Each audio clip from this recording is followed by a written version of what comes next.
देखो, एक्चुअली मैंने इस क्वेश्चन को किया but I think video record नहीं हुई, तो मैं दोबारा समझा देता हूँ फटाफट। इसी क्वेश्चन को अभी मैंने आपको एक फर्स्ट मेथड से करवाया and this one is second method जो आपको बता रहा हूँ मैं। तो जिस मेथड से भी आपको करना है आप उस मेथड का यूज़ कर सकते हो, ठीक है। ज़्यादा डिफरेंस नहीं है, लगभग सारी चीज़ें वैसी हैं, ठीक है। तो देखो, हमें क्या करना है, इस सिस्टम ऑफ इक्वेशन जो हमें दिया गया है x plus three Z is equal to 9, ये इन सिस्टम ऑफ इक्वेशंस का सॉल्यूशन निकालना है। सिस्टम ऑफ इक्वेशन के सॉल्यूशन का मतलब क्या होता है, you have to find values of X Y Z. समझ में, एक्स वाई जेड की ऐसी वैल्यूज फाइंड करनी है कि इसमें पुट करते ही 9 आ जाए, यहाँ पुट करते 4 आ जाए, यहाँ पुट करते -3 आ जाए। समझ में आया कि नहीं आया? तो देखो, तुम्हारे पास सिस्टम ऑफ लीनियर इक्वेशंस क्या है, ये, ठीक है। आपको पता है कि इस सिस्टम ऑफ इक्वेशन से आप एक मैट्रिक्स ए निकालते हो, एक मैट्रिक्स एक्स निकालते हो, एक मैट्रिक्स पी निकालते हो। ए जो होता है वो इन सिस्टम ऑफ इक्वेशंस के कोफिशिएंट का मैट्रिक्स होता है। जैसे वन का यहाँ पे जीरो, वन का यहाँ पे 1 हो गया। अब इसके अंदर वाई वाली टर्म नहीं है तो उसका कोफिशिएंट 0 हो गया, जेड वाली टर्म का कोफिशिएंट 3 हो गया। तो मतलब वेरिएबल्स के जो कोफिशिएंट होते हैं ना, उनकी हेल्प से जो आप मैट्रिक्स बनाते हो उसको हम ए लेके मानते हैं। एक्स आप बनाते हो वेरिएबल्स का मैट्रिक्स, जैसे इसमें कौन कौन से वेरिएबल्स यूज हुए हैं, X Y Z, so that is why we use X matrix as a variables matrix. Now we make a matrix B, जो हमारे क्या होते हैं, जो तीनों ही सिस्टम के जो इक्वल टू के उधर रहते हैं ना, तीनों ही जो इक्वेशंस हमारे पास होती हैं, उसमें जो इक्वल टू के साइड, जो राइट साइड में जो कांस्टेंट होता है, उसका हम एक मैट्रिक्स यहाँ बना लेते हैं बी, ठीक है। और आपको पता है कि ये किस तरह से आपस में रिलेटेड होते हैं, A X equal to B. Related का मतलब क्या है कि अगर आप A matrix X matrix equal to B matrix रखो और उसको सॉल्व करो तो आपके पास यही तीनों इक्वेशंस आएंगी। समझ में आया कि नहीं आया? लेकिन आपको पता है कि हमें क्या करना होता है, हमें एक्स मैट्रिक्स की वैल्यू निकालनी होती है। एक्स मैट्रिक्स की वैल्यू का मतलब हमें एक्स वाई जेड की वैल्यू निकालनी होती है। तो हम इस ए को उधर भेज देते हैं तो हमारा आ जाता है ए इनवर्स, हमारा आ जाता है।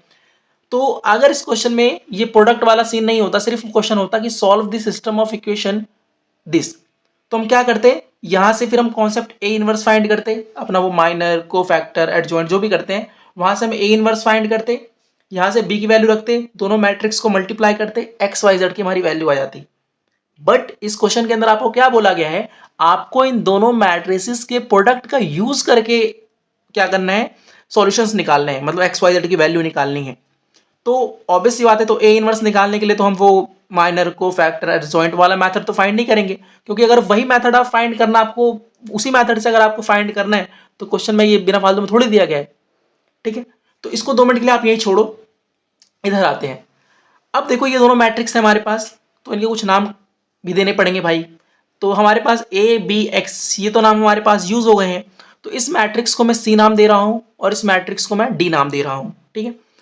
यहां पे एक बहुत इंपॉर्टेंट बात है, बहुत बहुत बहुत इंपॉर्टेंट बात है कि ये जो आपने ए मैट्रिक्स बनाया है ना, जो भी एक मैट्रिक्स आपका यहाँ पे आएगा, ये मैट्रिक्स, उसका इन दोनों मैट्रिक्स में से किसी ना किसी एक मैट्रिक्स के साथ रिलेशन जरूर होगा, जरूर होगा, 100% होगा। और अगर आप ध्यान से गौर करो तो आपको रिलेशन दिख भी गया होगा। वो रिलेशन क्या है, वो रिलेशन ये है कि सी मैट्रिक्स जो आपने बनाया, जिसको सी मैट्रिक्स लेट किया है, अगर उस मैट्रिक्स का आप ट्रांसपोज कर दो तो वो एग्जैक्टली आपका ए मैट्रिक्स के बराबर है या नहीं? बिल्कुल है। बट उसको हम बाद में लिखेंगे, फिलहाल हम सी डी लेके चलते हैं। तो सी डी को हमने मल्टीप्लाई किया, मल्टीप्लाई कर रहे नॉर्मल जैसे आप मल्टीप्लाई करते हो। मल्टीप्लाई करने के बाद हमारे पास क्या आया, एक आइडेंटिटी मैट्रिक्स आया। तो सी डी हमारे पास क्या आ गया, आई आ गया। अब मैं यहाँ पे क्या करता हूँ, सी की जगह पे ए ट्रांसपोज पुट कर देता हूँ, क्योंकि सी मैट्रिक्स जो है मेरा, वो ए का ट्रांसपोज है। मतलब अगर मैं ए का ट्रांसपोज कर दूँ तो वो एग्जैक्टली मेरा सी के बराबर आएगा। समझ में आया कि नहीं आया? तो सी, अच्छा शायद मैंने पहले उल्टा बोल दिया था ना, चलो देख लेना। क्योंकि सी का ट्रांसपोज जो है वो ए के बराबर है, ए का ट्रांसपोज सी के बराबर है।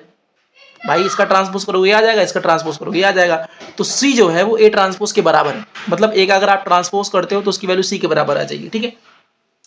तो मैंने क्या किया, सी की जहां पुट कर दिया A transpose D is equal to identity matrix. अब बोलोगे सर आपने यहाँ क्यों पुट किया, आप यहाँ से पुट कर लेते भाई, कोई दिक्कत नहीं। यहाँ पे आप सी की जगह ए ट्रांसपोज रख लेते, यहाँ पे सी की जगह आप ए ट्रांसपोज रख लेते, यहाँ पे आप सी की जगह ए ट्रांसपोज रख लेते। बट मुझे वो ऑकवर्ड लगता है बार बार ट्रांसपोज रखना, तो इसलिए मैंने यहाँ पे रखा, ठीक है। अब देखो, अगर आप ध्यान से देखोगे तो हमें क्या निकालना है, ए इनवर्स निकालना है। लेकिन ए इनवर्स उस पुराने वाले मेथड से नहीं निकालना, माइनस को फैक्टर ये सब यूज करके। हमें ए इनवर्स निकालना है, लेकिन इस प्रोडक्ट का यूज करके निकालना है, ठीक है। तो अगर मुझे ए इनवर्स निकालना है, सबसे पहले आपको क्या काम करना पड़ेगा, इस ए ट्रांसपोज को उधर भेजो। तो जैसे ही ए ट्रांसपोज इधर आएगा तो आ जाएगा ए ट्रांसपोज का इनवर्स। अब देखो कुछ ना कुछ इनवर्स वाली बात आ रही है। अभी तो यहां तक कुछ भी इनवर्स का जिक्र नहीं था, लेकिन जैसे ही ए ट्रांसपोज को मैंने इधर भेजा तो ए इनवर्स का जिक्र आ गया। सुबह ही मैंने आपको पढ़ाया था कि किसी भी मैट्रिक्स को अगर आप आइडेंटिटी मैट्रिक्स के साथ मल्टीप्लाई करते हो तो वही मैट्रिक्स आपके पास आता है।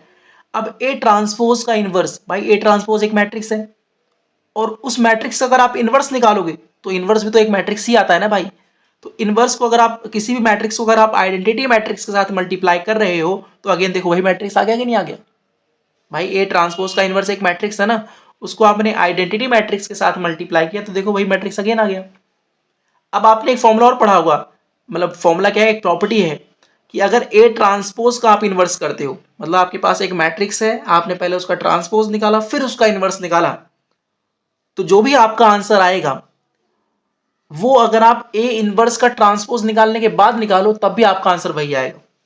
जैसे मान लो मेरा एक फ्रेंड है, उसने पहले क्या किया, ए ट्रांसपोज निकाला, ए का ट्रांसपोज निकाला फिर उसका इनवर्स निकाला, तो जो भी उसका मैट्रिक्स आएगा ना वो मेरे दूसरे फ्रेंड का भी मैट्रिक्स के बराबर आएगा जिसने ए का इनवर्स निकालने के बाद उसका ट्रांसपोज निकाला होगा। तो ये प्रॉपर्टी आपको याद रखनी है, ये इंपॉर्टेंट बहुत प्रॉपर्टी है कि ए का ट्रांसपोज निकाल के फिर इनवर्स निकालो या ए का इनवर्स निकाल के फिर ट्रांसपोज निकालो, बात बराबर होती है। तो यहाँ पे क्या आ जाएगा, इनवर्स अंदर जाएगा, ट्रांसपोज ऊपर चला जाएगा। अब यहाँ पे आपको कुछ बात पता लगी, मुझे निकालना क्या था, मुझे ए इनवर्स निकालना था, तो मुझे कुछ ना कुछ हिंट मिल गया।